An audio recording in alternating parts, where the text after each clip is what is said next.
Olá, pessoas queridas, boa noite. Que todos estejam bem com a graça de Deus, nosso Pai. Vamos dar continuidade ao estudo do Evangelho segundo o Espiritismo, decodificado por Allan Kardec. Nós estamos aqui no estudo do capítulo 4. Hoje vamos iniciar Instruções dos Espíritos. E o capítulo 4 é: ninguém pode ver o reino de Deus se não nascer de novo. Vamos ver o que esses espíritos, nossos amigos, vêm nos explicar e nos dizer a respeito. Limites da Encarnação, São Luís, Paris, 1859. Quais são os limites da encarnação? A encarnação não tem limites precisamente traçados. Se nos referirmos ao envoltório material que constitui o corpo do espírito, a materialidade desse envoltório diminui à medida que o espírito se purifica. Em mundos mais avançados do que a Terra, ele já é menos denso, menos pesado, menos grosseiro e, por conseguinte, menos sujeito aos infortúnios da vida. Num grau mais elevado, é transparente, quase fluido. De grau em grau, ele se desmaterializa e acaba por se confundir com o perispírito. Olha que interessante, né, meus amigos? Então, a cada grau que vai, assim, que nós vamos passando por espírito, nos elevando um pouco mais, nós vamos tornando um pouquinho mais sutil.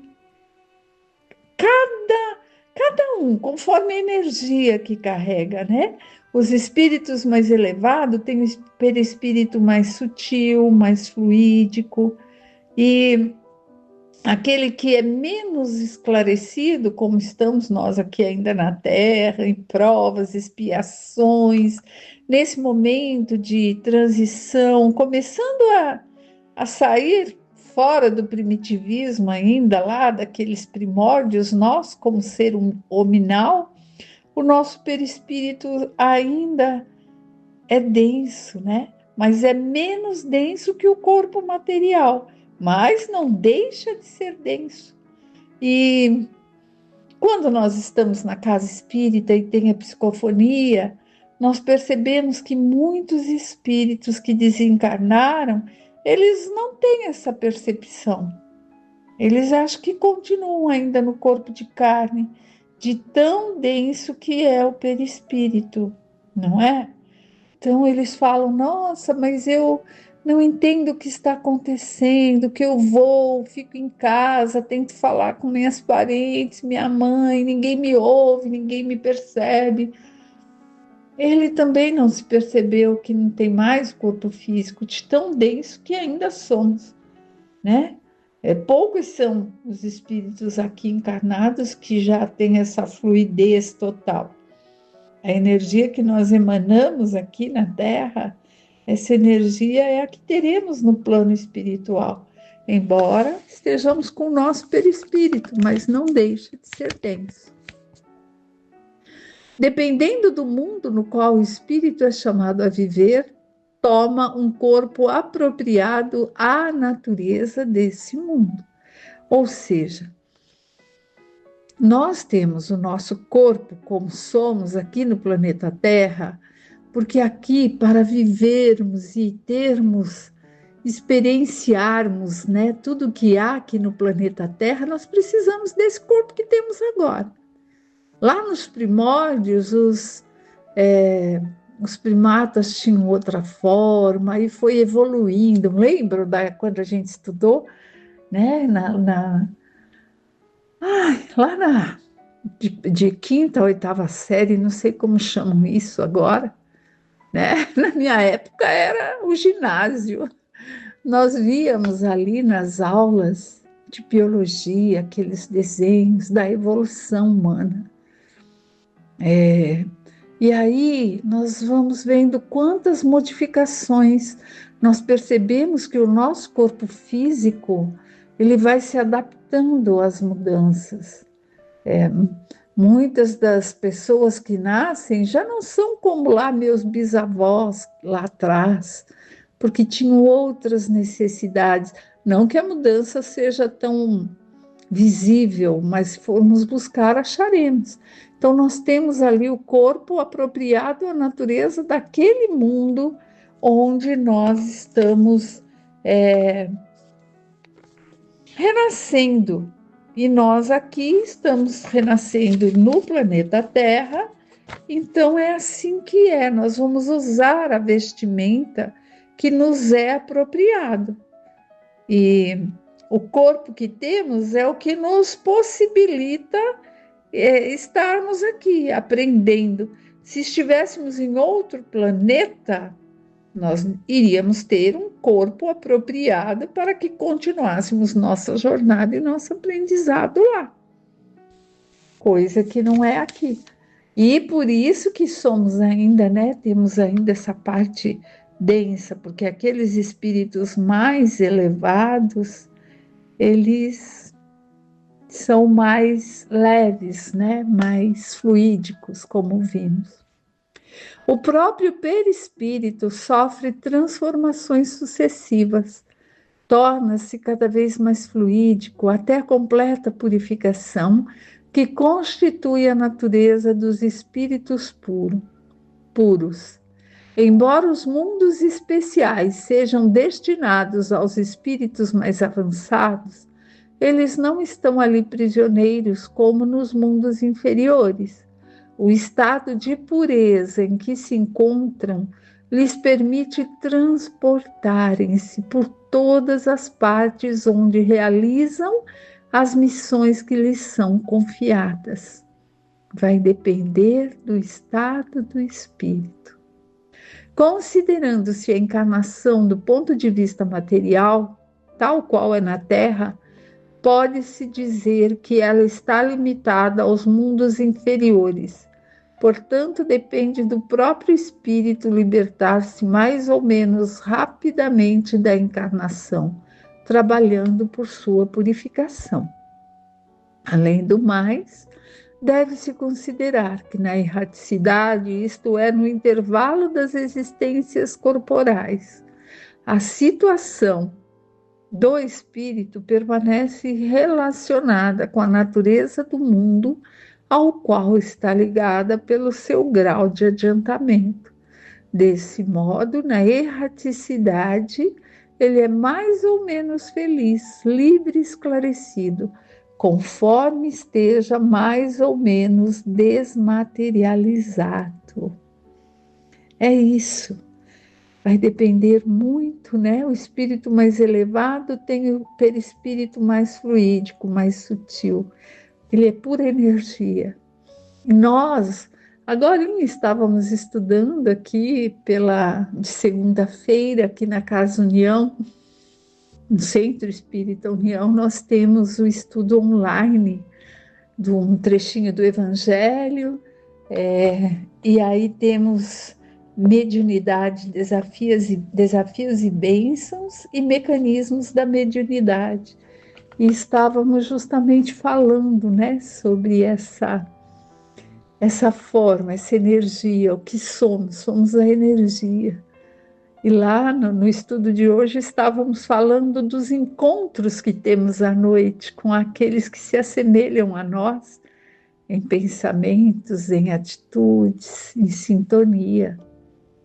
Então, cada vez que vamos estudando, nós vamos aprendendo um pouquinho mais. Agora vamos para o item necessidade da encarnação. Também São Luís, Paris, 1859. Será a encarnação uma punição e somente os espíritos culpados estão sujeitos a ela? Olha que pergunta interessante. Será que só aquele espírito que ainda se sente culpado é que tem que reencarnar? A passagem dos espíritos pela vida corporal é necessário para que possam cumprir, por meio de ações materiais, os planos cuja execução de Deus lhes confiou. Isto é necessário para eles mesmos, pois a atividade que estão obrigados a desempenhar ajuda o desenvolvimento de sua inteligência. Se realmente nos empenharmos na experiência terrena com estudo, trabalho, relacionamento com todos, gente, não é só com o cônjuge, com o namorado, com o noivo, com a noiva, mas com os colegas com os quais trabalhamos, com os familiares, aqueles que por vezes você evita até de visitar e de falar, porque fala, ai, não está dando certo. Então, nós estaremos desenvolvendo aí esse saber experienciar, a desenvolvermos esse lado melhor nós. E estaremos desenvolvendo nossa inteligência também como um ser pensante, que nos leva a avançar, a discernir entre o que é bom e o que não é, entre o bem e o mal, e a usarmos o livre-arbítrio a nosso favor e a favor do próximo. É o aprendizado. Então, assim, é uma punição reencarnar? Não. É uma experiência, é um estágio. Eu costumo falar que é um estágio para que aprendamos a estarmos melhores conosco mesmo. Hoje em dia, principalmente, em primeiro lugar, gente, abaixo de Deus, né? Amar a Deus sobre todas as coisas e ao próximo como a ti mesmo. Se eu tenho que amar ao próximo como eu me amo, então eu tenho que aprender a me amar, a procurar não ficar tão ansiosa, depressiva, tudo é tédio, que são as doenças do nosso tempo que estamos vivendo hoje. Então, é isso, usarmos esse conhecimento todo e o nosso livre-arbítrio para fazermos o bem a nós e assim também ao próximo.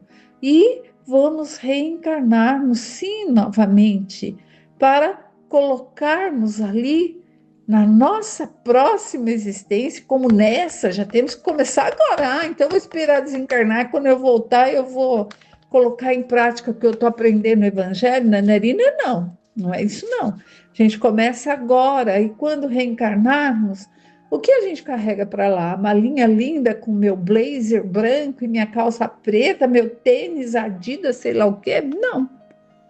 É o que eu estudei, é o meu aprendizado. É isso, a gente leva o amor que se deu, que se ganhou, são as emoções e o aprendizado. Isso a gente não perde nunca. E quando reencarnamos, nós já temos, quando estivermos em contato com alguma coisa que já aprendemos, nossa, é assim, ó, vupt, a gente pega e fala, nossa, sabe que eu acho que eu já estudei isso antes? Parece que eu já vi isso em algum lugar. E é isso, é o colocar em prática aquilo que aprendemos durante a nossa estadia, né? Que vai facilitar a nossa experiência na Terra, seja lá em que encarnação for. Hoje nós somos resultado daquilo que aprendemos noutros tempos. Deus, sendo soberanamente justo, considera igualmente todos seus filhos. É por isso que ele dá a todos o mesmo ponto de partida, a mesma capacidade, as mesmas obrigações a cumprir e a mesma liberdade de ação, porque fomos todos criados simples e ignorantes. Então, todos temos um caminho a seguir e temos direito à escolha, o nosso livre arbítrio, não é? Qualquer privilégio seria uma preferência e qualquer preferência uma injustiça, mas a encarnação é para todos os espíritos apenas um estado transitório, uma tarefa que Deus lhe impôs no início de suas vidas, como primeira prova do uso que farão de seu livre-arbítrio. Aqueles que cumprem essa tarefa com zelo vencem mais rapidamente, de maneira menos aflitiva, esses primeiros degraus da iniciação e colhem mais cedo os frutos do trabalho. Aqueles que, ao contrário, fazem mau uso da liberdade que Deus lhes concede, retardam seu adiantamento, e é assim que, pela teimosia, podem prolongar indefinidamente a necessidade de reencarnar. E é quando então ela se torna um castigo. Aí fala, nossa, é um castigo ter que reencarnar. Sabemos que tem até as compulsórias, né? Que contra a vontade do espírito ele reencarna, porque é necessário. Então, nós todos fomos criados iguaizinhos. Então, temos que usar esse caminho de conhecimento no bem e praticar esse bem. Escolher ali a fazer coisas boas. Por vezes, vamos ter provas, sim, todos têm provas para nos livrarmos dos débitos, são as expiações. E cada um vai escolher como passar. Cada um vai escolher como passar pelas provas. Ah, é Deus que está castigando? Claro que não. Não, não é isso. Todos nós estamos envolvidos, mergulhados nesse fluido de Deus, né? Fluido cósmico universal. Mas cada um também emana um tipo de energia para esse fluido cósmico. E nós não podemos esquecer da ação e da reação. O que emanamos vai retornar a nós na mesma energia, com a mesma intensidade. Só por isso já devíamos sempre emanarmos bons pensamentos a nós e ao outro. Precisamos entender que se estamos nessa energia de Deus, né? Devemos dizer também que Deus está dentro de nós. E se Deus está conosco, devemos elevar nossos pensamentos para nos conectarmos a Ele e procurarmos ser cada dia melhor, um dia após o outro, né? Então, gente, é isso. Vamos buscar e buscar, né, que a gente consiga se melhorar cada vez mais, cada vez mais.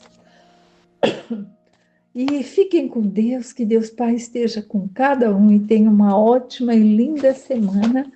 E na próxima semana continuaremos ainda nesse item. Até breve, fiquem com a bênção de Deus Pai.